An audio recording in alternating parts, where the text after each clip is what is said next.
Você que nos acompanha aqui no Nota de Rodapé, um bom dia, boa tarde, boa noite, dependendo da hora que você está nos assistindo no YouTube.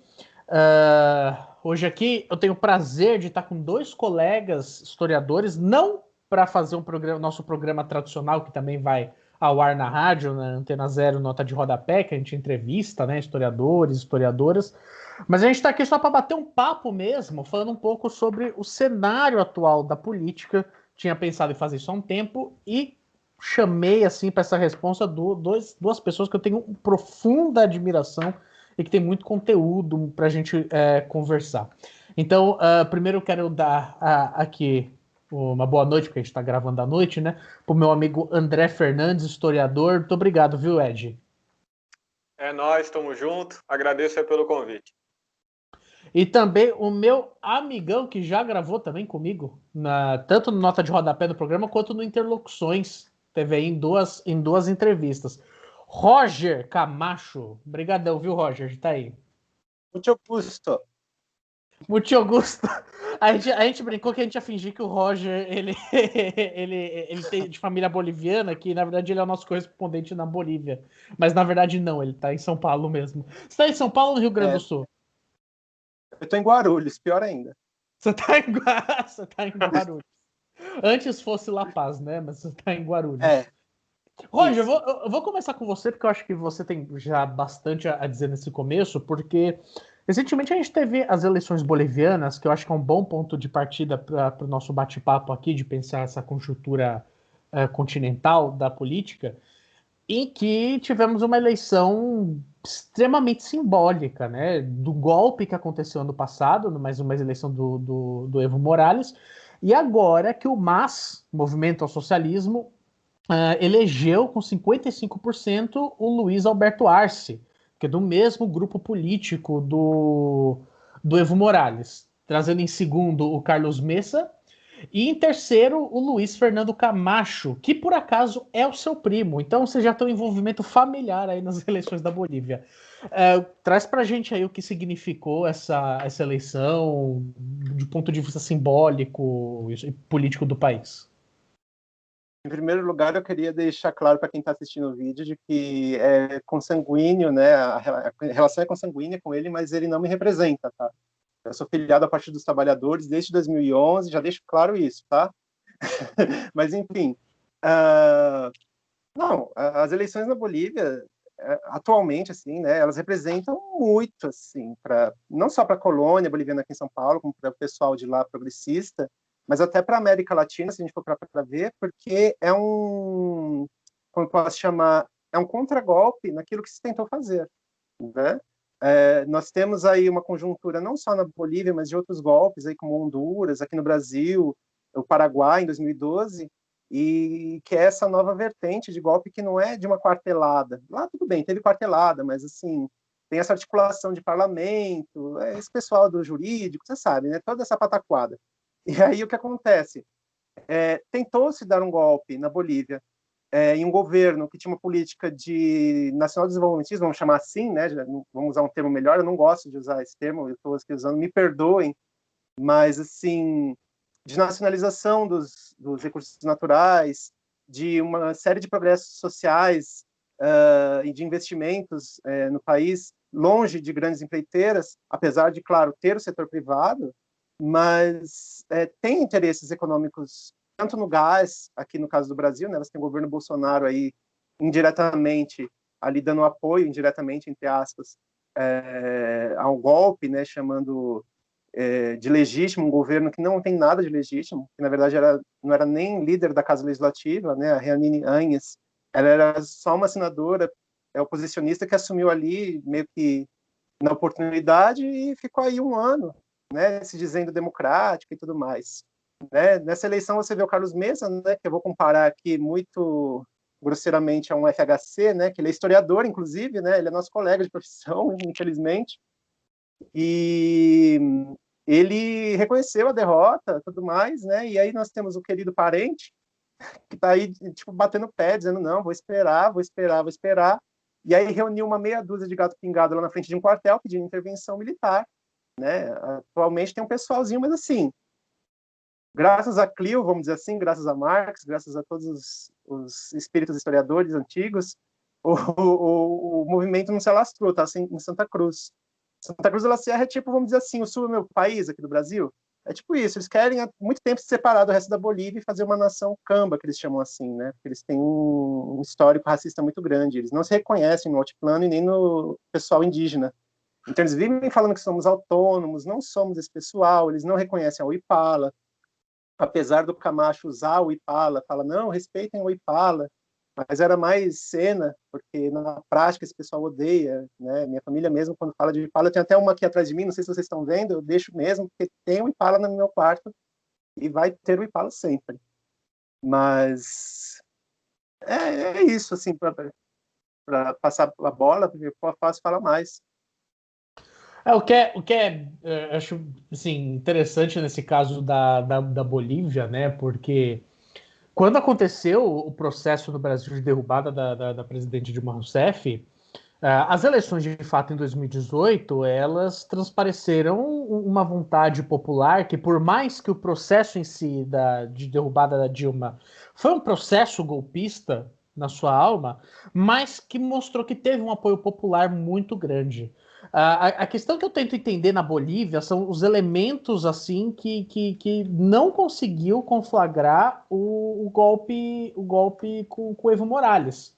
Porque, pensando ou não, você tem todos os elementos ali que assim, dá margem para você conseguir puxar, assim, principalmente classe média da população, se tratando de um presidente que já está há muitos anos, já está há muitos mandatos, que fez algumas manobras constitucionais para se eleger mais de 2 vezes, mas mesmo assim, a vitória do Luiz Arce é extremamente simbólica, né, nesse sentido, porque, enfim. No caso, o Evo, ele tem o Evo não só o Evo, né, todo o MAS é um partido que ele tem uma capilaridade muito forte com os povos indígenas ali do altiplano, principalmente, né? Se a gente for parar para ver nessa questão de relação identitária, o Evo, ele foi aquele que mudou a Constituição em 2007 e transformou a Bolívia num estado plurinacional, né? Que era a República da Bolívia, ele se tornou a República Plurinacional da Bolívia. Então, a Uipala se tornou um símbolo nacional, os ensinos das línguas aimara, quechua e guarani passaram a ser obrigatórios nas escolas, o próprio Evo, como pessoa, simbolizava isso, e o Luiz Arce, quando ele vem como candidato do Evo, ele representa não só o simbolismo do Evo, mas ele também tem sua ascendência indígena declarada. Porque, claro, a gente não vai dizer que não há indígenas do lado da direita, tem sim, só que eles não vão se declarar tão abertamente, Tem pobres de direita, então pode ter qualquer coisa de direita. A gente tem aqui no Brasil muita gente que desses grupos, a gente vê aí pessoal que apoia Bolsonaro e que a gente olha e fala, nossa, como, né? Mas e o vice do Arce também, ele é indígena da liderança dos movimentos do altiplano. Então a gente, assim, tem que olhar por esse lado. A Bolívia, eu tento aqui falar, usar termos, associar uma conjuntura do Brasil, mas não dá para comparar, né? Primeiro porque tem uma diversidade étnica ali, que começa pela questão da língua, da questão cultural. A gente não pode só colocar como indígenas e brancos, né? Você tem quechua, aimara, tem os guaranis ali da parte mais baixa, e cada um tem suas necessidades. Por exemplo, uma das reivindicações dos golpistas era de que o pessoal que não é do altiplano não era contemplado. Então, eles também souberam se apropriar de um pessoal que era originário ali da região, mas que não era dos Andes, que eram os guaranis. Tanto que, não sei se vocês lembram, quando o governo golpista ia se pronunciar, eles colocavam um Ipala, tentando falar assim, olha, a gente não largou vocês, na teoria, mas eles colocavam a bandeira do Patuhu, que é aquela bandeira branca com uma plantinha, que esse é o símbolo do pessoal camba, vamos dizer assim, dos povos ali guaraníticos. Então ela meio que dizia, a gente está aqui para os dois lados, na teoria, né? Então, assim, eles se apropriaram desse discurso e tentaram vender a imagem de um Evo racista, olha, contrassenso. Eles falavam, ele é racista porque ele não contempla os cambas, ele contempla só o pessoal do altiplano. Bizarro, mas é o que eles falavam. O Evo construiu um palácio novo do governo, né? Quando você vai em La Paz, você tem o palácio do governo antigo e atrás você tem um prédio enorme, altíssimo, que é a Casa del Pueblo. E esse prédio, ele é num estilo arquitetônico chamado de neo-andino. E aí eles falavam que era racista porque não contemplava todos os povos. Mas, porra, sabe, tipo, você tem um governo que por muito tempo perpetuou uma herança colonial espanhola, que tentava branquear sua população, de certa forma, e você tem o primeiro presidente indígena e ele não pode mudar nenhum símbolo, e eles já vêm isso com racismo, não parece a direita daqui chamando de vitimismo? É uma merda, enfim, tipo, desculpem os palavrões, mas, sabe, tipo, jogar a estátua da Pachamama fora e dizer que era racismo porque não contemplava, é uma ideia de cristofobia, vamos chamar assim, né, do pessoal. Tipo, a gente tem que entender que a direita, não só na questão de diálogo entre grupos de outros países, mas eles se usam de estratégias, às vezes, muito semelhantes. Sim. Né? Você tem umas estratégias aí. Diga. Não, eu ia dizer que eu tenho um acordo com você, e eu acho que esse processo que aconteceu na Bolívia, e retomando o que você falou antes, teve Honduras, teve Paraguai, a gente pode pensar Brasil, a gente pode pensar nas tentativas de golpe na Venezuela, que foram mais de uma, mostram que as veias da América Latina continuam abertas, pulsantes e sangrando pra caramba. Eu acho muito, eu confesso que eu fiquei um tanto surpreso com a vitória do Arce no seguinte sentido, não tanto pela vitória em si, mas mais pela conformação do processo eleitoral, no sentido de que reconheceram a vitória dele. Porque eu confesso que eu estava um pouco pessimista. Quer dizer, houve um golpe, de fato, no ano passado. Esse golpe foi endossado, inclusive, pela OEA, foi endossado pelos Estados Unidos, porque os Estados Unidos têm vocação de endossar golpes na América Latina, como sempre, e até pelo Brasil, porque Jair Bolsonaro tem uma tendência muito grande também a um golpismo de plantão, né? Ele endossa agora qualquer golpezinho, mas aparentemente ele é pé frio, vamos ver, eu acho que ele é o Mick Jagger da política, aparentemente, vamos torcer para que continue assim. A gente vai saber. Tomara.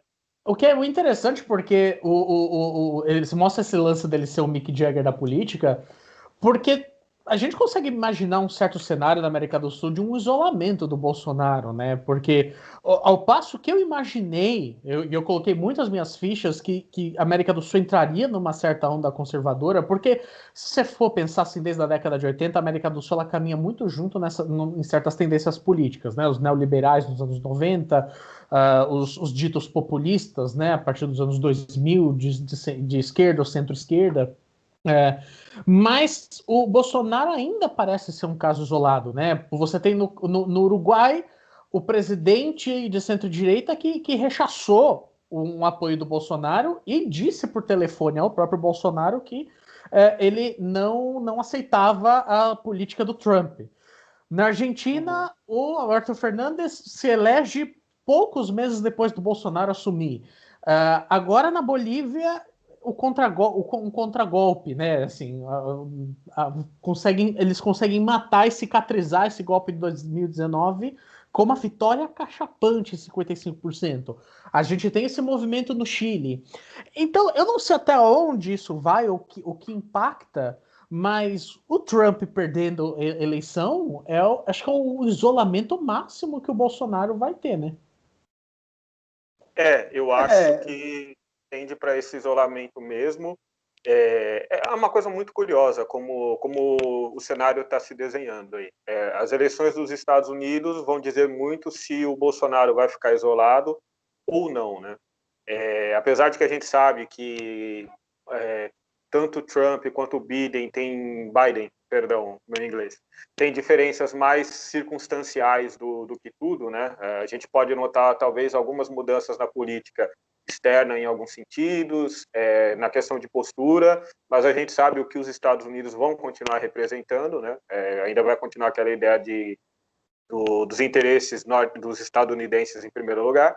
Mas eu acredito que isso tende para o isolamento mesmo, porque a gente tem, por exemplo, um governo de centro-esquerda na Argentina, a gente tem esse movimento muito forte no Chile, a gente tem essa vitória na Bolívia, e eu acredito que essa vitória na Bolívia se deu, em grande medida, por um dos elementos que o Roger falou agora há pouco, né? Ele falou que o MAS, ele tem capilaridade.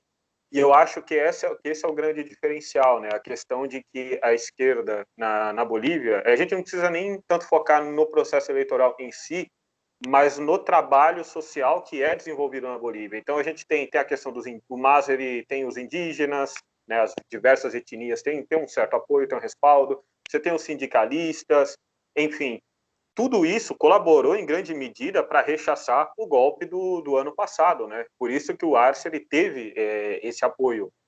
Querendo ou não, a esquerda na Bolívia ela ainda está bem, como posso dizer, instituída nas camadas de base, né? Que talvez é algo que tem faltado no Brasil. Isso a gente pode conversar depois.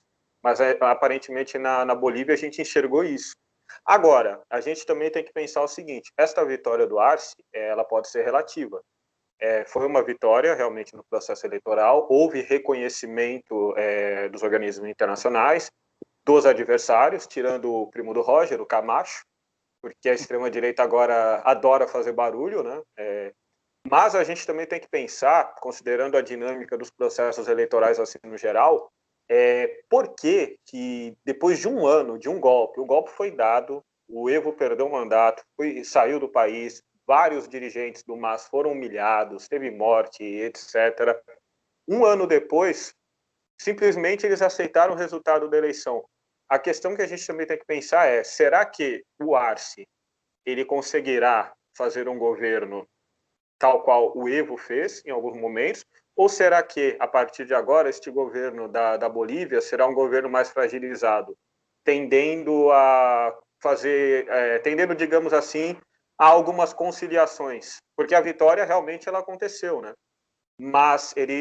E houve o reconhecimento dos adversários, mas a gente tem um exemplo do ano passado, que quando o golpismo ele age, ele vai atropelando. Então, será até que ponto o Arce ele conseguirá sustentar um governo tal qual o MAS sustentava há alguns anos? A gente sabe que a Bolívia ela avançou muito nos indicadores sociais nos últimos anos, né? Isso é inegável. Mas a Bolívia, assim como os outros países da América Latina e da América do Sul em particular, é uma economia dependente, né? A Bolívia depende, inclusive, do Brasil. E o próprio Arce, em entrevista recente, ele falou, né, que o Evo vai voltar para a Bolívia, acho que deve até ter voltado, que o Evo não vai precisar mais ficar no exílio, mas em uma entrevista que eu li, não lembro exatamente para qual veículo, ele procurou abrir uma margem de distanciamento do Evo. Então, o Evo ele pode apoiar a gente, mas isso não significa que o Evo vai ser governo, não significa que o Evo vai estar no meu governo, entende? Então ele abriu meio que um distanciamento. Então acho que, para além de considerar essa vitória, acho que a gente também tem que acompanhar, né, e pensar no processo de consolidação, como que este governo se consolidará daqui para frente. Isso é algo que me preocupa. Eu concordo com o André também nisso, porque um temor que eu tenho é do Arce virar uma espécie de... me fugiu o nome agora do sucessor do presidente do Equador, o Lenin Moreno. Isso, porque ele foi eleito como sucessor da esquerda e acabou virando para o outro lado. Eu tenho esse temor até por uma questão de governabilidade, né? Porque o Arce, tudo bem, ele fez um aceno ali, né, que ele vai tentar pacificar, tudo mais, isso é estratégico também para você tentar, né, acalmar os ânimos e não gerar ainda mais convulsões nas ruas. Mas, assim, nem você falou, em que medida ele vai conseguir fazer um governo? Tudo bem, ele tem maioria no Congresso, nas duas casas. Ele não tem 2/3, mas tem uma maioria boa. Mas, assim, será que ele não vai ter que ceder bastante? Né? Vai ser outro Lenin Moreno? Aí, vamos dizer assim, é um medo que eu tenho. Quando eu falei com o Jonathan... Rousseff, né? Também. Exatamente. Porque quando eu falei com o Jonathan ano passado, o meu medo era da extrema-direita ganhar. Claro que, assim, a gente olha no calor do momento, agora já é outra coisa, né? O medo é esse. Né? Claro, né, que nem você falou, nos dias ali da eleição, eu tinha medo do pessoal se levantarem dos quartéis de novo e dar outra merda. Não deu? Que bom, até agora. Mas, assim, né, a gente fica sempre com o pezinho atrás, porque acho que a gente já passou por tanta porrada que quando acontece uma coisa boa, a gente já fica assim meio, né, vamos ver qual é o próximo passo. E eu acho que a gente tá muito assim traumatizado com uma situação nossa caseira aqui, de que, eu não sei vocês, mas eu sempre penso o quanto a eleição da Dilma de 2014 foi problemática, assim, nos seus primeiros meses, assim, logo assim que ela tomou a posse, que de fato ela começou a fazer muitas concessões E claro, ela tinha uma configuração acho que de Câmara dos Deputados bem diferente do que o Luiz Arce tem. Mas, de fato, ela tentou buscar uma apaziguação assim que foi um completo desastre, né? Eu lembro que a gente esperava uma guinada à esquerda que nunca aconteceu e que ela ficou na mão daquelas pessoas que ela, enfim, deveria de fato ali fazer um olhar opositor, né? Então, eu acho que assim, são capítulos a aguardar. Claro que eu acho que uma vitória de 55% a 28%, que eu acho que foi o caso do segundo colocado, é muito mais simbólica. A Dilma ela veio de um cenário que ela ganhou por muito pouco, né? Foi uma vitória apertada, e vitórias apertadas geram governos com administrações difíceis. Mas é um exemplo. Aliás, nada me faz pensar. Eu já briguei com muito amigo petista por conta disso. Desculpa, Roger. Mas nada me faz pensar o contrário de que talvez a gente não teria passando por essa situação com o Bolsonaro se o Aécio Neves tivesse vencido a eleição em 2014. Por pior que seja, a gente pensar que é um tucano, sabe? Mas eu consigo imaginar um governo Aécio Neves se degradar muito mais fácil para permitir uma volta mais confortável de um governo progressista, sabe? Então, mas eu acho que eu sou um pouco mais otimista. O governo do o Luiz Arce teve uma vitória cachapante e logo depois de uma tentativa de golpe. Então, eu acho que é um recado muito alerta, que ele tem uma popularidade que vai permitir com que... E começos de governo sempre você tem mais facilidade de conseguir aprovar projetos, de conseguir... Você reina, né, de certa forma. É depois que as coisas acabam ficando um pouco mais difíceis de negociar. Vídeo Brasil, né? A gente também tem que considerar que a conjuntura aqui da América Latina e da América do Sul em particular, a gente tem uma série de aspectos assim duríssimos. Não basta a questão política, social e econômica, agora tem a questão sanitária também, que tem um impacto muito grande.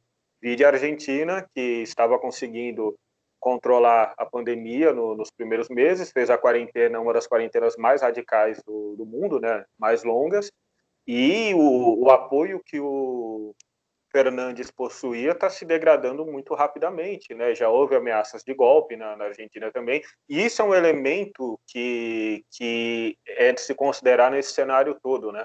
Por mais que ocorram vitórias da esquerda, mesmo acachapantes, que o Jonathan falou, né, no caso da Bolívia, a gente tem agora uma extrema-direita sempre à espreita, né? E eu não digo nem só a direita, uma direita moderada, eu digo uma extrema-direita disposta a ir para cima, a passar por cima da institucionalidade. E a gente sabe que, considerando o histórico da América Latina, a institucionalidade aqui é extremamente frágil.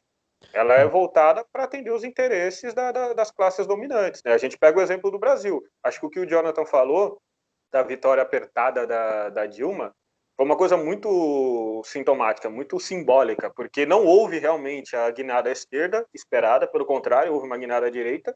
A gente pega, por exemplo, esqueci o Joaquim Levy, lá o ministro da Fazenda dela, e o governo dela se fragmentou, entre outras coisas, porque não atendeu à sede que a direita possuía, de fato, né, de radicalizar a agenda neoliberal, e também acabou irritando os setores populares, porque se promete uma coisa e você entrega outra coisa. Então houve aquele sentimento, sim, de que se fala muito, né? Se fala bastante a expressão estelionato eleitoral. Houve aquele sentimento de que se prometeu algo e isso não foi entregue, né? Então a gente vê que é uma institucionalidade muito frágil e que pode mudar a qualquer momento o cenário. A gente vê aqui na América Latina uma coisa muito doida. O que está sendo o pior problema do Bolsonaro com a própria base, estelionato eleitoral. A Dilma, ela cometeu estelionato eleitoral assim, de uma forma pesada, mas o Bolsonaro superou os limites. E aí, o problema do estelionato eleitoral é porque, assim, quem já não era simpatizante de você, enfim, você não vai ganhar essas pessoas, sabe? Então, você começa a ruir a própria base de apoio. Olha quanta gente já desembarcou do governo Bolsonaro, né? E no caso da Argentina, o que pesa é porque o Fernandes não tem a maioria do Congresso. Dos 257 deputados, ele tem 120, 137 são oposição. Então ele está numa corda bamba, assim, desde o começo. A economia argentina se deteriorou muito nesse período de... E isso foi um certo erro dele, de promover um lockdown pesado sem um plano também econômico para tentar, digamos assim, conter as perdas que haveriam. Então o Estado foi um pouco ineficaz nesse sentido, que está trazendo um problema para ele. E o que pode ser um problema nas próximas eleições, as eleições que acho que a gente tem ano que vem na Argentina para o Congresso, para o Senado, enfim, é só complicado. O que eu queria perguntar para vocês, eu queria saber, a gente não falou que isso está na pauta, mas como é que vocês viram essa aproximação do Lula com o Ciro? É bizarro, né? Vou deixar claro aqui o seguinte, estou filiado no PT, mas voto no Boulos, tá? Mas é o seguinte, é complicado, né? O Ciro, né? O nosso amigo Lute, que nos perdoe, né? Ele tem seus problemas, né? Ele, assim, né? Vamos dizer assim, num cenário... O Lute concordaria com você que o Ciro tem problemas. Tem, né? Mas assim, digamos que num cenário de segundo turno, se fosse Ciro e Bolsonaro, eu não hesitaria em votar no Ciro. Não, eu votaria até no Amoedo, se precisar. No segundo turno, né? Enfim, né? Mas, assim, ele tentou puxar um eleitorado ali no vácuo que o PT tinha deixado, né? Então, ele tentou reforçar a sua nordestinidade, tentou ali reforçar aquela imagem, né? Até do próprio PDT, de trabalhista. Enfim, é igual uma amiga minha lá do Ceará diz, ela fala, não sei como tanta gente assim acreditou naquele cara, né? Mas, enfim, vou deixar a palavra aí com o André, que eu não quero me complicar mais. Cara, os petistas vão te cobrar aí depois, tem que tomar cuidado. Olha, eu confesso que, bom, eu li a notícia esses dias, eu fiquei um tanto surpreso por um lado, né, porque a treta entre eles estava bastante intensa, né, o Ciro não estava amenizando as palavras em relação ao Lula, o Lula sempre tentou contemporizar um pouco mais, apesar de não abrir mão do capital político que ele possui e tal, e deixando isso bem claro.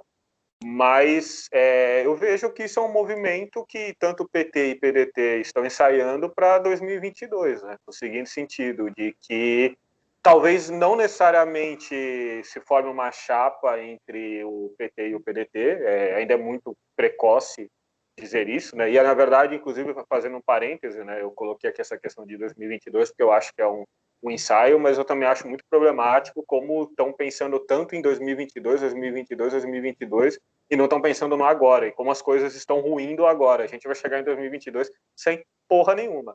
Mas eu vejo isso como um ensaio, né? A gente vê que o PDT ele fechou acordos, né, com o PSB em nível nacional, então a gente tem muita chapa PSB e PDT espalhadas assim pelo Brasil.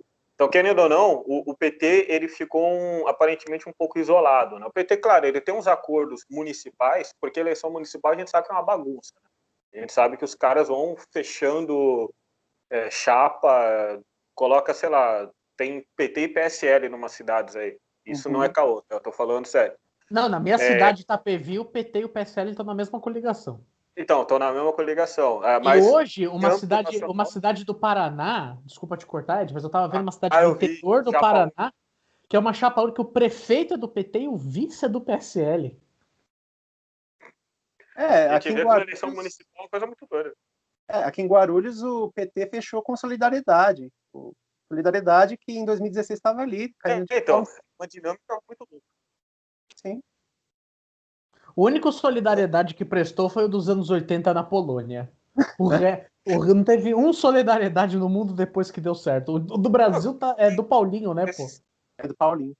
Esse Solidariedade do Paulinho não é solidário de porra nenhuma. Que partido Solidariedade que vota a favor da reforma trabalhista, que apoia a reforma da Previdência, não é solidariedade à classe dominante. Pô, isso eles estão fazendo muito bem. O que me chama um pouco a atenção, assim, dessa relação Ciro-Lula, Eu confesso que às vezes nessa briga dos dois eu torço um pouco pela briga. Mas sabe quem eu vejo ganhar muito com isso é o PSOL. Aliás, para mim, um dos partidos que mais ganhou com o golpe de 2016, o enfraquecimento do PT, foi o PSOL. Você pode olhar tanto na eleição de 2018, que o partido dobrou o número de deputados federais, vai eleger agora um prefeito numa capital em primeiro turno, que é o caso do Edmilson, lá no Pará. Você tem a surpresa que é o Boulos, está disputando a segunda colocação. E assim, não só por ser PSOL, mas por ser o Boulos, o coordenador do MST, tá ali disputando a segunda posição numa cidade conservadora como é São Paulo, né? Então, é um cenário muito complicado, porque se você pensando, eu sou do time do Ed, que acha complicado pensar em 2022, mas uma chapa PDT e PT, eu acho uma chapa extremamente problemática. Talvez seja tudo que o Bolsonaro quer. Porque aliás, eu acho que tudo que o Bolsonaro, nem pelo PDT, mas acho que tudo que o Bolsonaro quer, mais uma vez, poder enfrentar o PT, que é o adversário dos sonhos hoje a nível nacional. Porque é fácil você bater no PT. É fácil você tentar desmontar narrativas do PT. A gente lembra 2018 que era um constrangimento pedir voto pro Lula, voto pro Haddad com o Lula preso, sabe? Então é problemático. E, assim, pro mesmo lado que eu entendo a raiva, assim, de apoiadores do PT pelo Ciro ter ido para Paris numa hora super inoportuna, eu confesso que eu entendo um pouco o lado do Ciro naquela coisa de que ele virou alvo quando talvez não deveria ser. Então, assim, eu acho que são duas grandes e velhas forças que ainda vão atrapalhar um movimento progressista conseguir ter um resultado nas eleições de 2022. Não sei, talvez eu seja pessimista e arranje briga com muito petista amigo por aí. Mas o ponto é que o PT envelheceu mal. O PT tá chegando a gente vê nessas eleições como o PT tá velho e não consegue mais dialogar assim com a juventude, não tem com um cidadão comum não politizado, que era uma coisa fácil para o PT antes. E aí você vê que as grandes chances nas capitais é a Benedita da Silva, que está brigando em terceiro, quarto lugar no Rio de Janeiro, o Gilmar Tato, que vai passar esse vexame em São Paulo. E assim, não é nem só o vexame dos números, mas é você ver os colegas do partido pedindo para ele não concorrer a apoiar o Boulos. Então, enfim, eu acho que essa volta a conversar aí do Lula com Ciro, eu acho mais prejudicial do que qualquer coisa para o campo progressista. É complicadíssimo, assim, desculpa, eu estava falando. Assim, aqui em Guarulhos, pelo menos, né, eu parto da ideia do seguinte, né, não falando da coligação, eu voto no candidato de esquerda que está mais bem colocado, né, aqui é o Eloy Petá, que é do PT, se fosse o PSOL, eu votaria no PSOL, mas, assim, uma coisa que eu vejo que o PSOL, aos poucos, está caminhando e que eu acho importante é isso que você falou, do diálogo com certos setores que ele não tinha até um pouco tempo atrás, né, a gente lembra do PSOL na eleição de 2014, até alguns anos atrás, como um partido de universitários, do pessoal descoladão ali, que está na Augusta, né? Ele não conseguia dialogar com esses movimentos da periferia. E vem o Boulos com o MTST. A Erundina também tem um histórico de conversa, assim, de diálogo com os movimentos dos moradores das favelas, da periferia, na assistência social dos anos 70 e 80. E então é uma coisa que o PSOL está fazendo, começando ali a fazer bem. Porque se ele continuasse naquele diálogo, naquela conversa, naquela retórica, muito, assim, vamos dizer assim, classe média, ilustrada, vamos dizer assim, Clinista. Não ia pegar, esse pessoal ia ficar sempre naqueles 10% do eleitorado, naqueles 5%, penso assim, né, uma análise, né. Eu acho que, considerando o que o Johnny falou, eu concordo que dentro dos partidos de esquerda, o PSOL foi um dos que mais cresceram, né? Eu acho que o PDT tem uma característica interessante, né, com a entrada do Ciro e a participação nas eleições de 2018 como uma chapa, né, majoritária, ao invés de compor a coligação do PT, o PDT voltou ao cenário. Eu participei de várias manifestações aí nos últimos anos, eu não vi a bandeira do PDT de jeito nenhum. Agora a gente vai em manifestação, né, quando podia ir, antes do micróbio do caralho, a gente via... eu vejo até bandeira da juventude do PDT. Então, houve um crescimento, mas eu concordo que o PSOL talvez seja o partido que mais tenha ganhado nos últimos anos.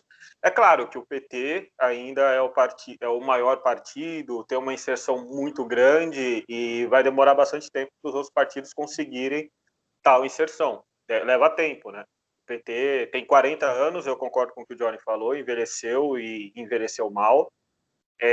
Mas eu concordo também que o PSOL ele tem crescido e o PSOL ele tem procurado ter viabilidade eleitoral, que era algo que ele não possuía nos últimos anos. A gente vê que o próprio Boulos, né, que está disputando aqui em São Paulo, está com chances de chegar no segundo turno, apesar de a gente saber das dificuldades inerentes ao processo eleitoral aqui. Ele já está começando a tomar porrada de russomano, mamãe falei, puta que pariu, não. A gente chegou no ponto que um mamãe falei é candidato a prefeito. É candidato a prefeito. A conjuntura tá foda. Mas a gente vê que para garantir uma viabilidade eleitoral, o PSOL, né, e o Boulos, eles tiveram que recuar um pouco no discurso, né, justamente para atrair mais gente. E então, por isso que ele está se apresentando como um candidato mais viável, né? Em alguns momentos, o programa do Tato, se a gente parar para pensar, ele parece um pouco mais radical que o do PSOL. Mas é porque o Tato não tem como vencer o pleito. A gente já sabe, cara, ele não tem condições de vencer. Ele está numa posição mais confortável de ter uma retórica mais radical, porque ele não vai vencer. E isso a gente sabe desde a largada, cara. Ele não é um candidato conhecido. Tem uma fama muito controversa na Zona Sul, que digamos que é a base eleitoral dele por excelência. Enfim. Agora, falando como o anarco do rolê, né? Eu acho que uma coisa que a gente tem que considerar até, e aí voltando nessa questão das eleições, etc., é que acredito que um dos erros da esquerda no Brasil e inclusive do próprio PT nos últimos anos, até porque o PT foi governo, né, por bastante tempo, do federal,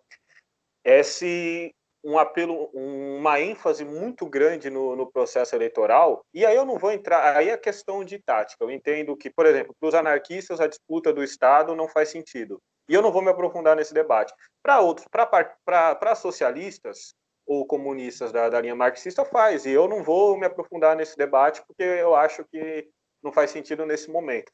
Mas a grande questão um dos erros, em grande medida, é se colocar tanto peso no processo eleitoral e não se atentar naquilo que o PT fazia muito bem no passado, nos anos 80, que era aquela coisa do trabalho de base, que parece uma expressão hoje em dia vazia, mas que tem sua importância, e dessa inserção cada vez mais perto da classe, né, da classe trabalhadora, das pessoas precarizadas, enfim. A gente vê que tem se pecado muito nisso. O PSOL, inclusive, acertou, se a gente for pensar de forma estratégica, que conseguiu trazer para si, né, um representante de um movimento social bastante significativo, né, que é o Boulos, do MTST. Fora isso, o PSOL ele não tinha tanta capilaridade em movimentos sociais. Tá, movimento estudantil das universidades, mas a gente sabe que movimentos estudantis universitários têm limites muito óbvios, e eu não estou aqui desmerecendo movimentos estudantis universitários, tá? Apesar de a gente já ter passado alguns estresses, a gente sabe disso, mas a gente vê que não tinha tamanha capilaridade como tem agora. E eu lembro que até, lendo, né, o PSOL ele teve até uma treta quando chamaram o Boulos para ser candidato, porque quem queria se lançar em 2018 era o Plininho, né? O filho do Plínio. Uhum. Mas o filho do Plininho, ele tem uma tradição de professor universitário, o mesmo perfil do Haddad, digamos assim. Que não é um perfil muito popular. E tem o carisma de uma laranja também. Então, cara, o colé de chuchu não era carismático que nem o Plínio. O velhinho, pelo menos, era carismático. Você via nos debates, enfim.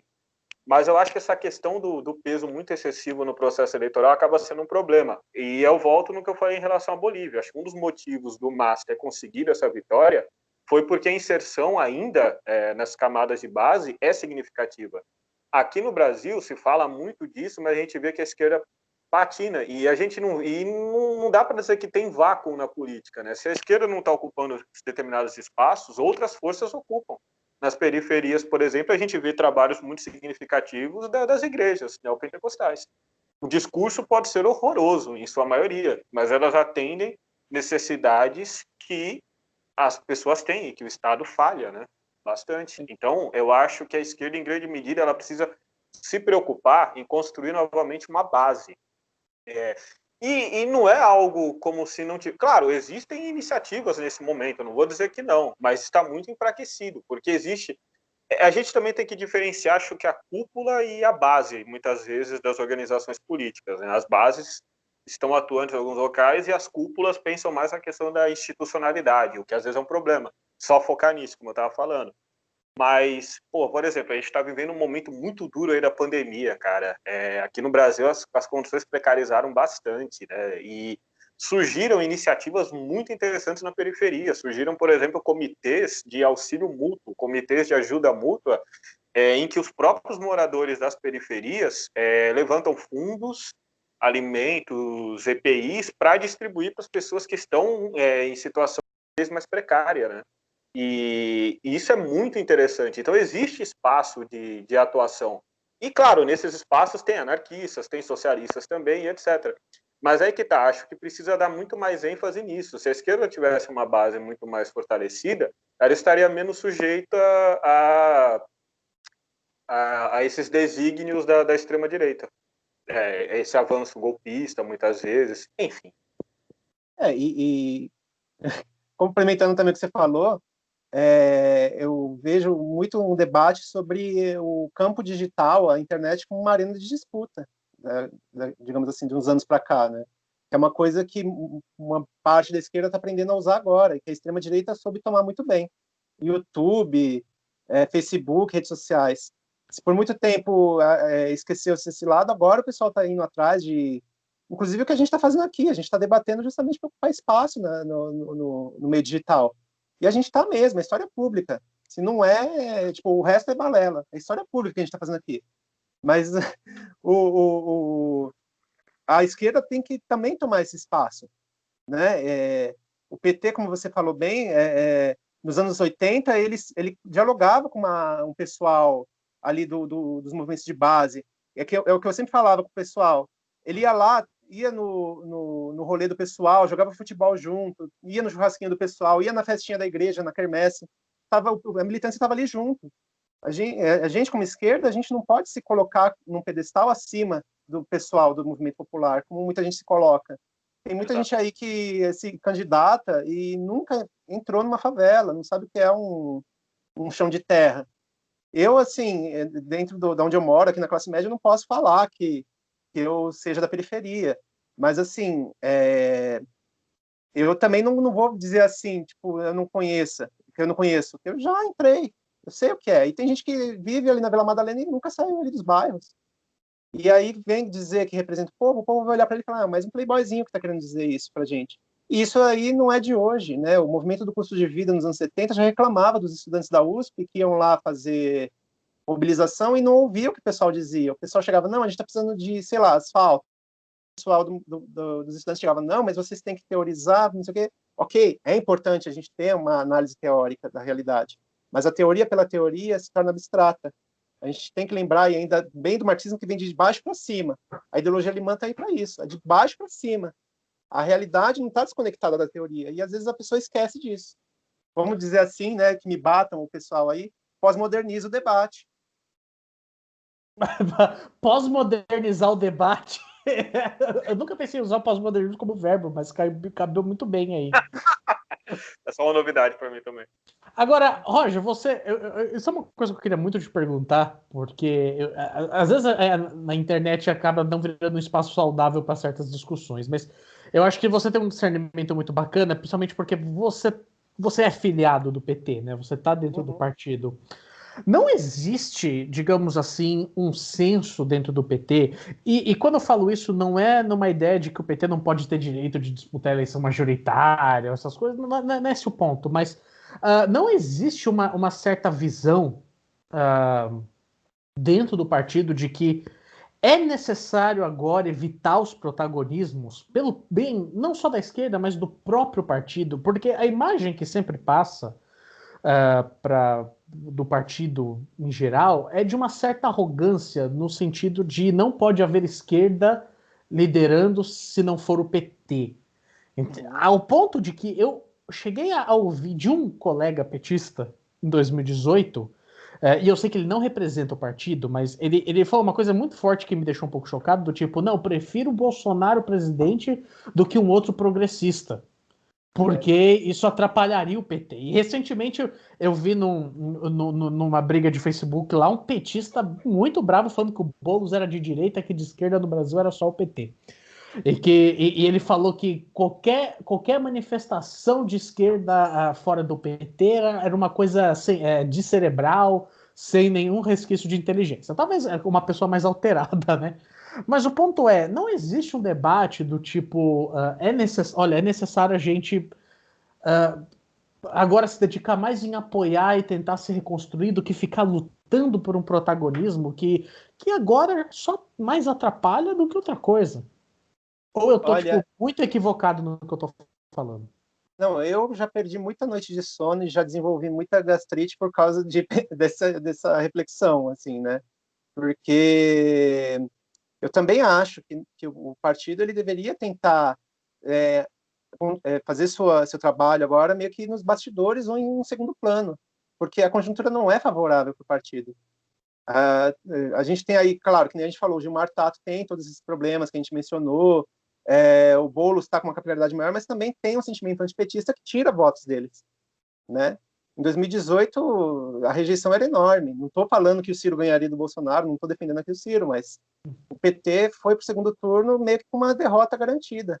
Não era nem com uma vitória, era com uma derrota garantida. E eu compartilho dessa ideia, mas você sabe, né? Você tem uma militância ali que é um pouquinho mais, vamos dizer assim, ressabiada, precavida, que fala assim, não, vamos deixar isso para lado, vamos tentar apoiar alguém, como, por exemplo, lá no Rio Grande do Sul, a Manuela Dávila está bem na frente, a do PCdoB, né? E ela vai ganhar, né? Marx queira, Clio queira, os ancestrais historiadores, ela está na frente nos dois cenários, do primeiro e do segundo turno. Mas, assim, às vezes o pessoal entra em briguinhas, como você falou, de até tentar difamar o pessoal de outros partidos de esquerda, porque eles não querem largar o osso, né? Claro, né? O PT tem uma força política no Congresso e tudo mais, blá, blá, blá. Eu sei que isso lhe dá, digamos assim, um certo campo de possibilidades de poder se lançar como candidatura majoritária. Contudo, isso não é o ideal, acredito eu, no momento. Se eles fechassem com o Boulos, poderia ser que ele estava em segundo lugar, não sei. Pode ser que sim, pode ser que não, a gente não prevê o futuro, não tem uma bola de cristal aqui. Mas, às vezes entra nessa picuinha e acaba fortalecendo outros setores que não eram para estar fortalecidos. Né? Você gosta da Gleisi Hoffmann?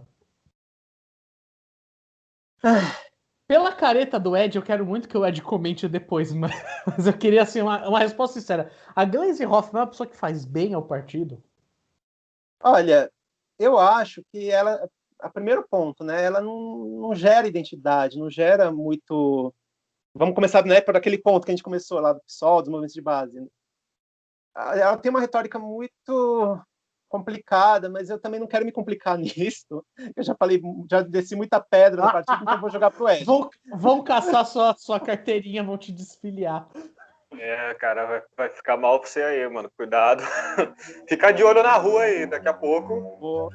Eu basicamente falo o seguinte, Roger, você pode abrir seu microfone e se complicar, por favor?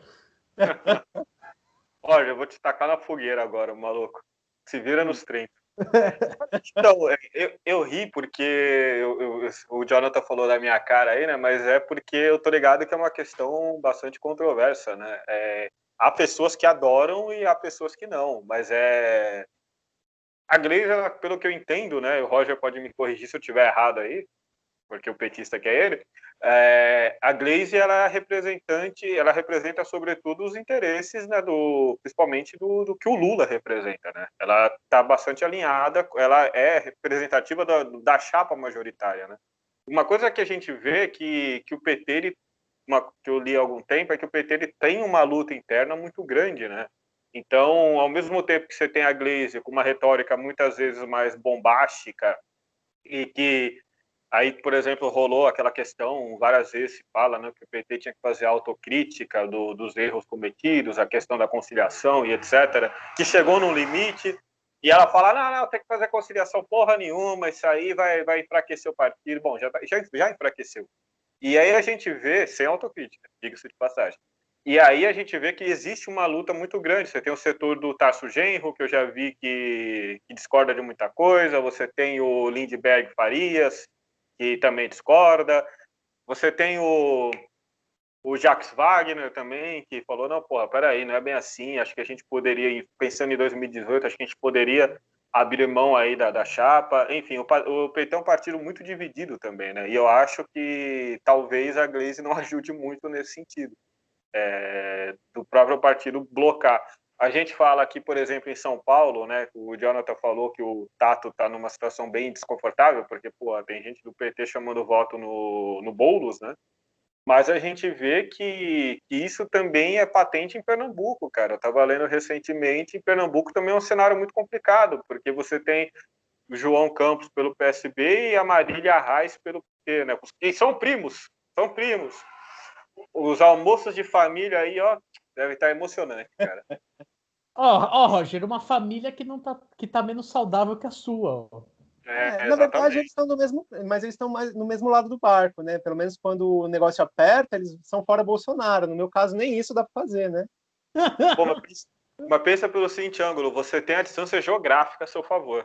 Eles não. É verdade. Eles estão, tipo, junto, entendeu? Almoço na casa da avó, tá lá, Recife, não tem como escapar. E eu estava lendo que a própria candidatura da Marília Reis, lá no Recife, não foi não foi algo, um consenso do partido. Tinha gente do PT que achava mais indicado apoiar o João Campos, né? Fechar um acordo com o PSB e não ter uma candidatura do PT. Então a gente vê que, e tem gente do PT lá fazendo, pelo que eu li, fazendo corpo mole, digamos assim. Então a gente vê que é um cenário muito complicado. Em São Paulo tá difícil o PT, mas no Recife também. Então acho que é uma situação difícil, hein? É uma situação difícil. É treta. Fora que enfim, o PT deu. A Gleisi fez umas que não dá para entender, como candidato lá de João Pessoa, na Paraíba, que até os 45 do segundo tempo estava fechada a candidatura dele, e aí na hora de registrar, a Gleisi simplesmente falou que não, o PT agora ia apoiar lá o Coutinho, que é o atual governador, e que está sendo acusado de casos de corrupção lá, e que dificilmente vai se reeleger. Então, assim, o candidato do PT, que eu esqueci o nome, ele conseguiu manter o registro dele, mas não tem apoio do partido. Então ele tá lá com 1%, menos de 1%, essas coisas que vão começando a afundar o próprio filme, né, do Partido dos Trabalhadores, ao ponto que eu acho que vai chegar um dia que até para um outro partido de esquerda vai ser mau negócio ter o apoio do PT. Então, enfim, é um caminho. Eu não sei se vocês param para pensar, mas que, digamos que o Boulos vá para um segundo turno e que o Lula queira declarar apoio e gravar vídeo com Boulos e tal. Às vezes a gente não entende, mas um apoio do Lula, olha como é louco pensar isso em 2020, que um apoio do Lula hoje pode mais atrapalhar do que ajudar. Um cara que terminou o governo com 80% de aprovação, hoje ele é uma imagem que tem gente que talvez queira se afastar. Ele gravou vídeo com os candidatos do PT, das capitais, do Diadema também e tal, e o efeito está sendo nenhum. Isso é sintomático, assim. Acho que a chance que tinha era 2018 mesmo. Eu acho que hoje Lula, candidato a presidente, já não conseguiria derrotar o bolsonarismo. Uma coisa interessante do que você falou desse apoio do Lula, né, e como isso não tem contribuído para o crescimento dos candidatos do PT, ou apoiados pelo PT diretamente, é que isso a gente também tem visto com o Bolsonaro, né? Candidatos que são apoiados de forma mais declarada pelo Bolsonaro também não estão crescendo. A rejeição dele aqui em São Paulo, por exemplo, é absurdamente grande. O Russomano está caminhando para repetir a sua trajetória de cavalo paraguaio, que largar na frente e está cada vez mais desidratado, já entrou em desespero. E assim, gente, o Russomano é um candidato muito ruim por N motivos, né? Ele é adepto de políticas antipovo. É isso que eu ia falar, o Russomano e o Crivella nem precisam do Bolsonaro para serem ruins. Não precisa, cara. Ambos são adeptos de políticas declaradamente antipovo, né? O Russomano, por exemplo, nos últimos anos votou a favor da reforma da Previdência, da reforma trabalhista, da terceirização irrestrita, da PEC, da chamada PEC da morte, que instituiu o teto de gastos. Ele votou contra a ampliação do auxílio emergencial, agora vem na campanha falar que vai criar um auxílio emergencial municipal. Ele já é um candidato que é de pior da direita por si só. Além disso, ele é péssimo em debate, cara. A retórica dele não convence ninguém. Cada vez que ele abre a boca, ele cai. Tanto que, para ele, esse negócio das emissoras de televisão terem cancelado os debates, e aí a gente pode até questionar, né, o papel que essas emissoras estão querendo exercer aqui, porque não é por questão sanitária, né, gente? Pelo amor de Deus, isso aí foi caô. E isso acaba ajudando o Russomano, né? Porque ele é o tipo de candidato, é a mesma tática do Bolsonaro em 2018. Abre a boca, cai. O cara não consegue manter uma coerência no que está falando. Ele é facilmente desmontável. E aí, o Bolsonaro também, ele está numa situação bem difícil. Então a gente vê que o próprio Bolsonaro hoje em dia ele não tem aquela onda do bolsonarismo que elegeu um monte de gente em 2018. Não é algo que está encontrando tanta facilidade em 2020, não. As coisas mudaram de certa forma, em alguma medida. E essa é uma diferença que eu vejo para esse bolsonarismo e para o lulismo, já que você puxou essa comparação. Porque o lulismo foi um movimento que entrou em decadência assim, bem depois do Lula, do governo Lula, né? O Bolsonaro está conseguindo destruir o seu movimento durante o seu primeiro governo, sabe? Antes de terminar 2 anos, enquanto ele deveria estar desfrutando de uma certa lua de mel com eleitor, com congresso, ele está conseguindo se afundar.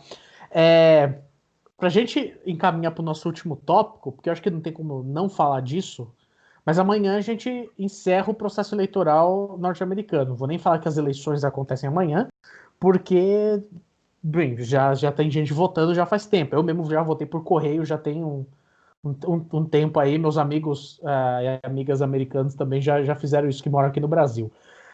Você já revelou para as pessoas, então, que você é cidadão norte-americano, gente? Ó. Tem um norte-americano aqui, um petista e um norte-americano. O debate já está fadado.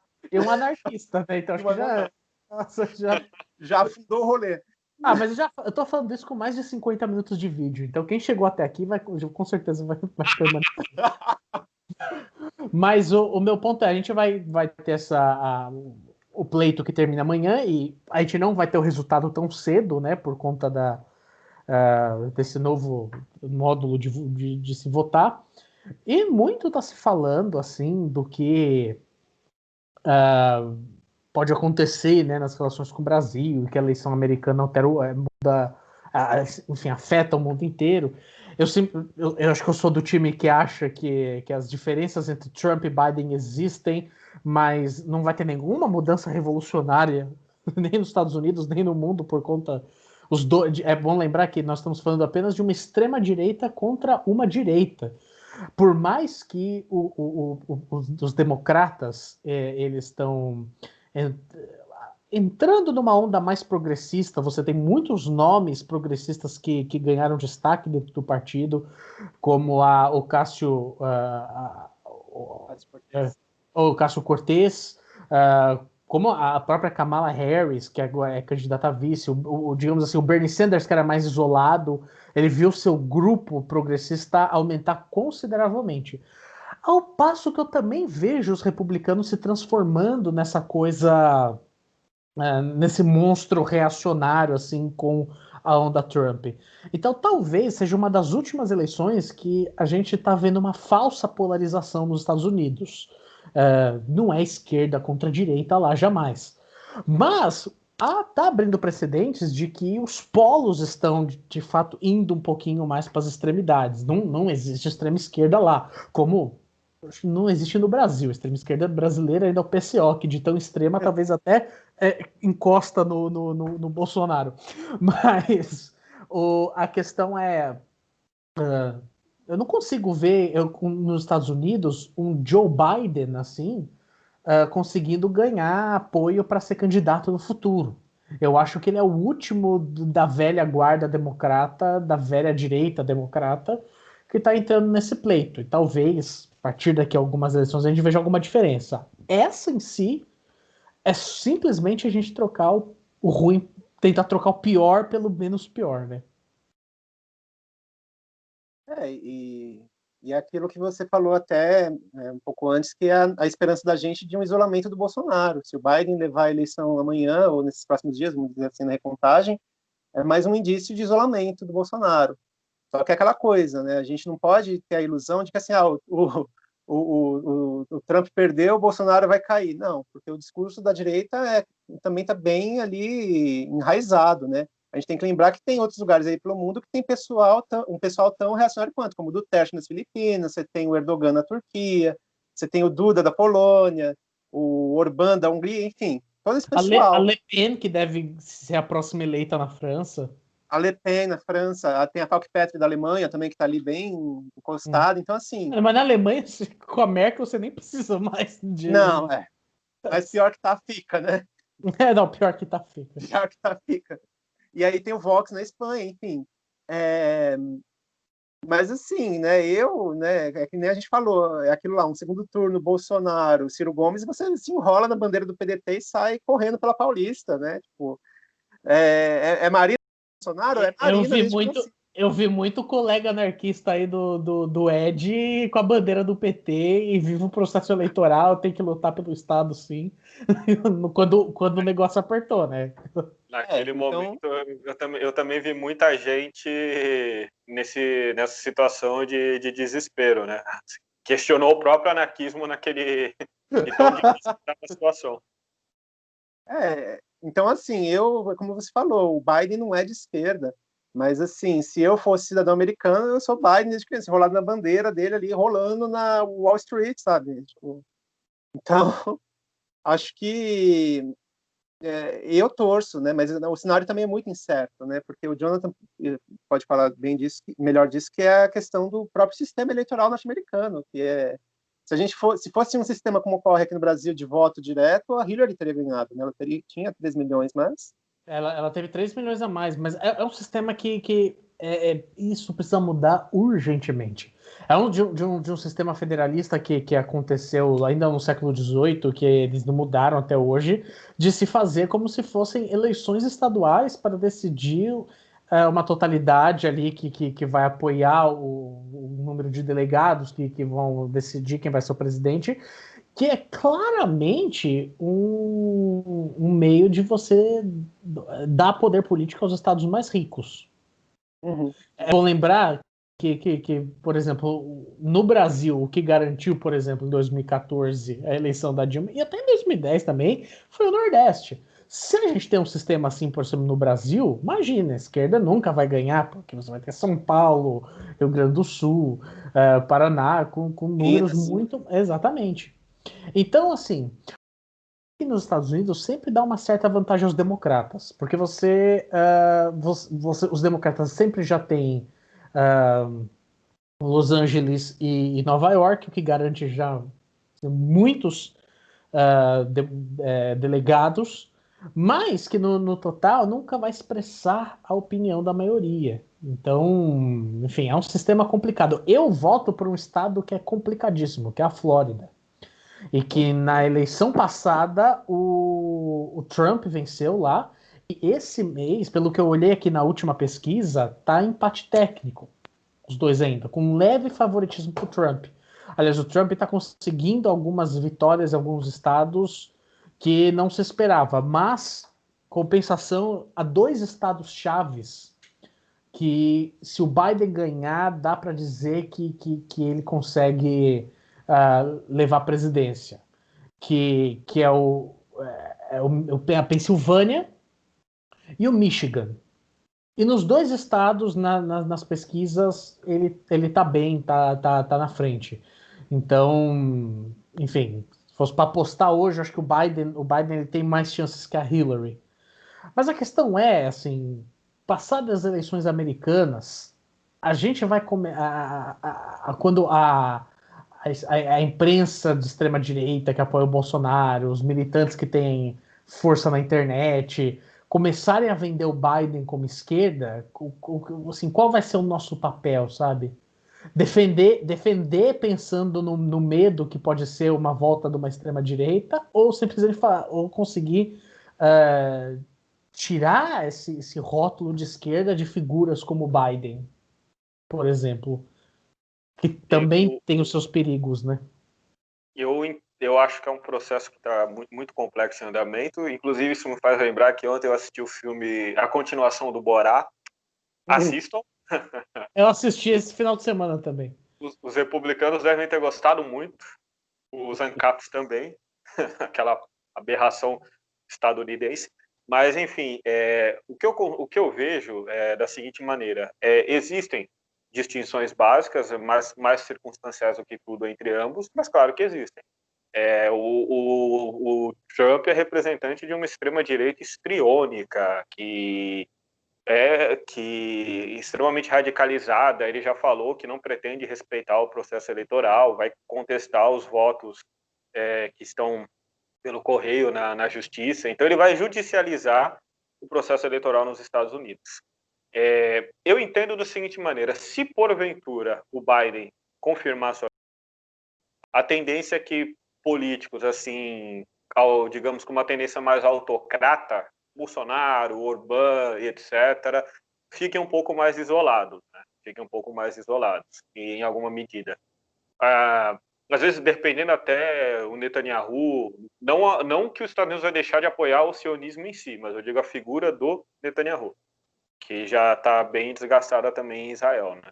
Tanto que só conseguiu assumir o governo porque não estavam conseguindo fechar um governo em Israel.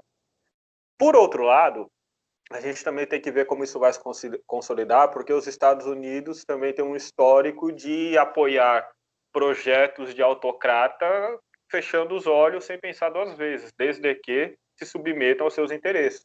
Então pode ser que o Biden tenha uma posição mais firme em relação ao Bolsonaro. Ele vive falando, por exemplo, ao menos na retórica, na questão da Amazônia, né? Mas a gente tem que ver como isso vai se dar na prática. É possível e provável que o Brasil continue um país submisso. O Brasil conseguiu se tornar, com esse alinhamento automático ao Trump, num pária internacional. É vergonhoso. E está extremamente submisso aos Estados Unidos. É capaz que continue com o Biden, talvez numa outra dinâmica, mas o Brasil continue com esse papel submisso. É questão de saber como que o Biden vai administrar essa relação. Então, de fato, como o Jonathan falou no começo, eu não acho que vai ter uma mudança muito significativa para o mundo e nem para os próprios Estados Unidos por esse viés. A gente já viu, por exemplo, que o Biden ele tem um discurso bastante duro em relação à China também, tem um discurso duro em relação à Rússia, talvez mude um pouco a relação com a Coreia do Norte, né, que o Trump, de uma forma muito estranha, conseguiu se aproximar do Kim Jong-un, né, foi, acho que, uma das coisas mais peculiares dos últimos 4 anos, né. Mas você sabe que, desculpa te cortar, eu achei super natural essa aproximação dos dois, mas é muito pela falta de identidade com, digamos, a política comunista em si, do Kim Jong-un.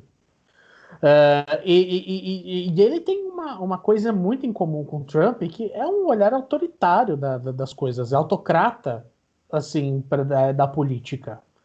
Então, eu achei que foi uma aproximação que fazia muito sentido. Eles têm uma visão de mundo próxima, o Kim Jong-un e o Donald Trump. Eu acho, sinceramente, o Trump muito mais próximo do Kim Jong-un do que do presidente da Coreia do Sul. Assim, a nível de visão política mesmo, visão de mundo. Então, eu não achei tanto estranho, assim. Uma das coisas que você falou, Ed, e que eu ressalto, é que uma provável mudança significativa, assim, que a eleição do Biden traria, é a volta dos Estados Unidos para o Acordo de Paris, que é muito importante, e provavelmente ele vai querer os Estados Unidos não só de volta ao Acordo de Paris, mas liderando iniciativas em prol do meio ambiente. O que aí eu posso dizer que vai ser eu acho que a área mais chocante em contraste com que o Trump vinha. É possível e talvez até digamos, uma normalização das relações com a Europa, né? Porque a gente sabe que a União Europeia, as relações elas se deterioraram bastante com o Trump. Eu digo que o que me surpreendeu em relação à Coreia do Norte é porque os Estados Unidos sempre tiveram um discurso muito belicista, né, em relação à Coreia do Norte. E o Trump, pelo menos, não que o Trump não tenha esse viés bélico, não é isso que eu estou dizendo, mas ele ainda conseguiu chegar num momento de negociação. É claro que eu ainda acho que os Estados Unidos ainda vão manter uma visão extremamente negativa em relação à Venezuela, né? E que acaba sendo uma ferida aqui da América Latina, e que aparentemente independe do presidente que está no governo dos Estados Unidos. Talvez uns são abertamente mais hostis do que outros, né? Mas ainda tem essa questão da Venezuela. Agora, uma coisa que eu penso muito também em relação aos Estados Unidos, e aí transcende o processo eleitoral, é que a gente tem assistido, ainda mais nesse ano, os Estados Unidos num país cada vez mais dividido. Dividido no sentido, a gente teve aquela questão do George Floyd, a gente tem uma questão de que os Estados Unidos têm caminhado para conflitos assim para conflagrações assim de rua cada vez mais acentuadas, né? E eventualmente esse processo eleitoral ele pode incidir nisso de alguma forma, porque o Trump ele tem uma base muito radicalizada, né? Ou ele tem aquele apoio do pessoal doidão, armamentista e coisas do tipo. E por outro lado, a gente vê que os setores mais progressistas dos Estados Unidos, né, o pessoal que tem uma visão mais progressista também está se armando, né, como uma forma de defesa, né, o que eu não rechaço porque é uma forma de defesa. É uma questão que me chama a atenção nos Estados Unidos nesse próprio período, né, porque a gente tem visto essa questão do Black Lives Matter durante esse ano. E teve a morte do George Floyd, gerou uma comoção internacional, falou-se em reformar a polícia, e aí, poucos meses depois, mais um homem negro foi assassinado em circunstâncias absurdas pela polícia. Recentemente teve isso novamente e voltaram até algumas manifestações. Claro, talvez não com a amplitude do primeiro semestre, mas é algo que está cada vez mais latente, né? E é uma coisa que o Jonathan falou, que o Partido Republicano ele está cada vez mais reacionário, né? E de fato, uma das marcas mais fortes, acho que dos Estados Unidos hoje é a questão do racismo, né? Que obviamente não é exclusividade dos Estados Unidos, no Brasil tem bastante, mas a diferença dos Estados Unidos para o Brasil é que no Brasil nós temos uma população de maioria negra, o que não ocorre nos Estados Unidos, né? E aí a gente vê que tem essa questão de um racismo muito forte, né? E que esse racismo ele pode acabar ainda se agravando. É um fenômeno que eu estava vendo jornalistas discutirem que me chamou a atenção. Pode ser que o Trump perca a eleição e caia. Mas e o trumpismo? Por quanto tempo os efeitos do Trump vigorarão nos Estados Unidos? Porque pode ser que o em si saia de cena, né? Mas a mentalidade que ele ajudou a ordenar em volta dele, pode ser que não. Algo que eventualmente possa acontecer aqui no Brasil. O que está transcendendo até a própria questão partidária nos Estados Unidos, né? Assim, vide, por exemplo, que você tem figuras carimbadas do Partido Republicano que está apoiando declaradamente o Biden. Como é o caso do ex-governador de Ohio, o John Kasich, o Colin Powell, que já foi secretário de Estado, que é um cargo bem importante, que estão assim fazendo campanha, declarando abertamente que vão votar no Biden. Então, assim, ou com a derrota do Trump, o Partido Republicano vai ter que se reinventar e a gente não sabe o que vai vir dessa reinvenção. Se, de fato, visando uma base eleitoral que não vai querer perder do Trump, virar, de fato, assumir um projeto reacionário mesmo, e eu não estou chamando de conservador, eu me nego a chamar isso de conservadorismo, ou de fato tentar manter o projeto mais entre aspas original do que é o Partido Republicano, que enfim, então é muito decisivo nesse sentido, né? O monstro que você forma em torno disso. O Partido Republicano não era em si o antro do reacionarismo. Você tem figuras dentro dele que são as figuras que estão apoiando o Biden, que nunca flertaram com esse neofascismo ou com esse reacionarismo. Então é um partido que vai se ver, de fato, num caminho de a gente não sabe o monstro que vai sair daí. E aí é muito perigoso, porque eu não descarto uma iminência de uma guerra civil nos Estados Unidos com isso tudo que está acontecendo. Você falou isso, eu vi até análise sobre isso, né? Porque como você disse que tem os dois lados ali se extremando, né? E você tem uma facilidade de acesso a armas de fogo, então não é difícil você ter um conflito aberto, né? Uma guerra civil, né? Como você falou, de fato, um massacre, né? Eu vejo o pior dos cenários.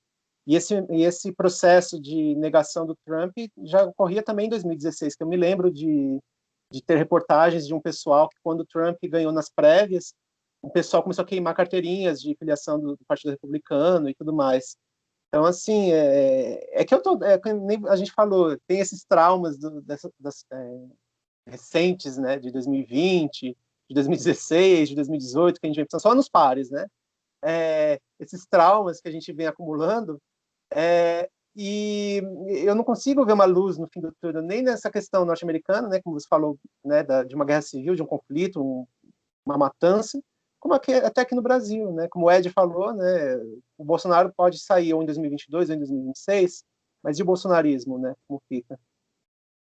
Mas você sabe o que é bizarro, Roger? Eu falei ainda da questão de se extremando, e na verdade acho que foi um pouco infeliz essa colocação, porque não é se extremando. É porque hoje nos Estados Unidos você tem um grupo que não existia, que é uma centro-esquerda.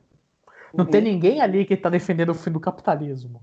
Mas é uma centro-esquerda que, querendo ou não existia. Não existia uma figura como o Cássio Cortez antes, sabe? O Bernie Sanders era uma figura outsider, por mais que ele seja senador.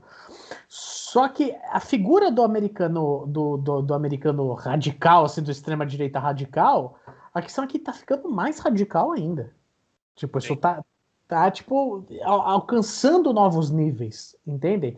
Ao ponto que eles veem no Biden, olha a loucura, eles veem no Biden a figura do comunismo. Do comunismo. Meu Deus do céu. Eles veem no Biden. Eu nunca vi esse tipo de associação sem sentido por aqui. Meu Deus, né? Nossa, que surpreendente. Que surpreendente. Estão associando ao comunismo, sabe?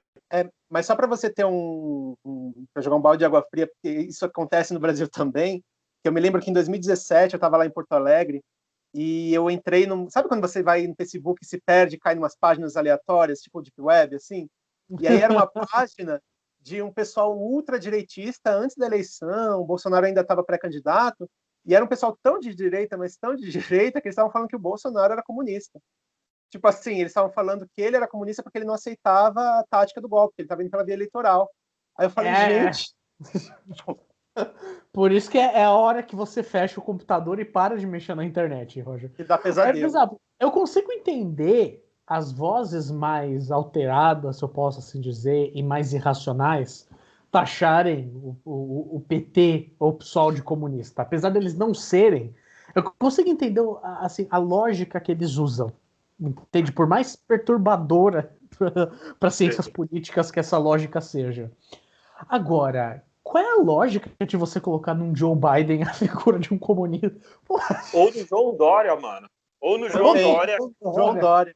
Só porque a vacina veio da China. o gestor dessa cidade. Pô, para, sacanagem, mano. Não tem cabimento. Você coloca... A China que assim, é um país governado por um partido comunista, mas que é um Estado capitalista, é de economia capitalista, de organização social capitalista, e, enfim, mas é o dele. A gente precisa gravar um programa só para fazer sobre o fetiche comunista. Sim, eu acho válido, porque é uma parada muito interessante de discutir mesmo. Basicamente, o que é ser comunista hoje em dia? A gente pensa, pô, comunista é aquele cara que entende que a sociedade é pautada a história é pautada pela luta de classes, é uma pessoa que entende que o capitalismo ele deve ser superado por um processo revolucionário, sobretudo, né? Os anarquistas têm esse alinhamento, inclusive. A gente chama, inclusive, que existe o comunismo libertário ou anarcocomunismo, Kropotkin, etc., Malatesta em algum momento. Mas o que se tornou comunista hoje? Você defende vacina, você é comunista. Você defende o SUS, comunista. Você defende auxílio emergencial para as pessoas não passarem fome, comunista. Basicamente, o que as pessoas não gostam hoje é comunista, velho. É comunista. Se um dia o Bolsonaro se tornar a base dele ruir de fato, sempre falam essa piada na internet e ela pode ter um fundamento. Daqui a alguns anos vai ter Zé Ruela falando que ele era comunista, não, que o governo Bolsonaro entre 2019 e 2022 ele era comunista. Porra, mano, o bagulho é louco, cara. Até João Dória, velho. Se João Dória é comunista, caramba. O que a gente é, né? Nossa. Não precisa ser, né, nessa discordância de classe. Até, por exemplo, se você defende abertamente o casamento igualitário, o aborto, você é comunista. Ou contra o racismo, se você se posiciona também, contra o racismo. Contra o machismo, tudo isso. Assim, se você defende o artigo 5º da Constituição Federal de 88, que é aquela que versa sobre os direitos básicos, assim, gente, direitos básicos. Você já virou o Mao Tse-tung, o Lenin, sabe, o próprio Marx, é uma coisa muito louca. E o mais louco é que talvez para essa galera o Mao Tse-tung, Marx e o Lenin sejam a mesma coisa, né? Façam parte de um pensamento só, né? Tem um vídeo de um tiozinho, desculpa te interromper, só para terminar, para a gente rir, que ele está numa cidade, não sei se vocês viram, e tem umas estátuas de umas personalidades locais, ele fala, olha, isso aqui foi posto pelo PT, aí tipo, ele fala, isso aqui é Rosa Luxemburgo, aí diz o nome da mulher, assim. Esse aqui é Lenin, e na verdade ele diz o nome do fulano, assim. Alguém põe uma legenda embaixo. Eu vi isso, mano. Eu esqueci os personagens que estavam sendo retratados na estátua. Se eu não me engano, o cara que foi associado a Lenin era um religioso, pai. Era um padre. Era um padre, ele tava lavado. Essa aqui é Lenin. É tipo aquela mulher há alguns anos, lá no Congresso, que viu a bandeira do Japão e aí fez aquele vídeo que a nossa bandeira está se tornando vermelha. O nosso país não será como era antes. Se informem. Porra, mano, era a bandeira do Japão, velho. Tá de tiração com a minha cara. E isso é uma coisa que a gente tem que considerar que também pode virar tópico futuro, esse debate sobre as fake news. Como as fake news, elas estão conformando a visão de mundo das pessoas, né? Aquele negócio, o que é fato, o que é fake. Assim, fake news é algo que a gente chama atualmente de fake news, mas isso não é um processo novo, né? Manipulação de informações é algo que tem há muito tempo, a gente sabe disso. A própria grande imprensa fez isso várias vezes. Vide, por exemplo, a Globo manipulando, né, o famoso caso do debate entre Lula e Collor.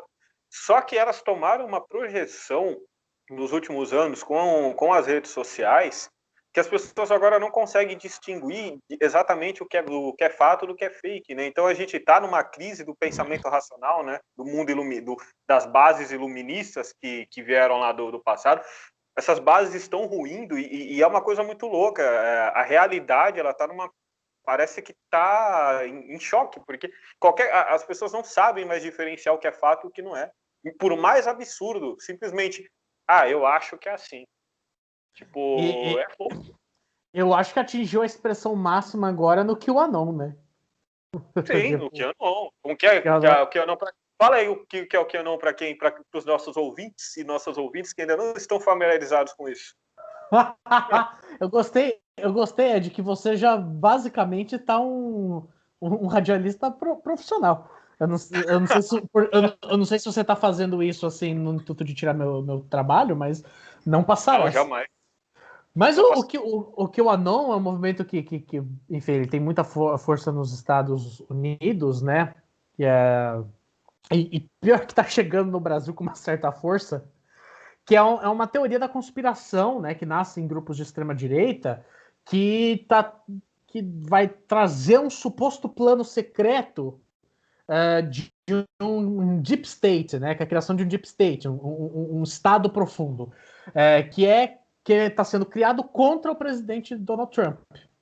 E assim, todos os seus apoiadores. E dentro disso, você tem assim das acusações mais absurdas, como eles acusarem atores de Hollywood de se envolver num circuito internacional de tráfico sexual de crianças, e alegar que o Donald Trump ele é um escolhido divino para trazer a paz e a ordem.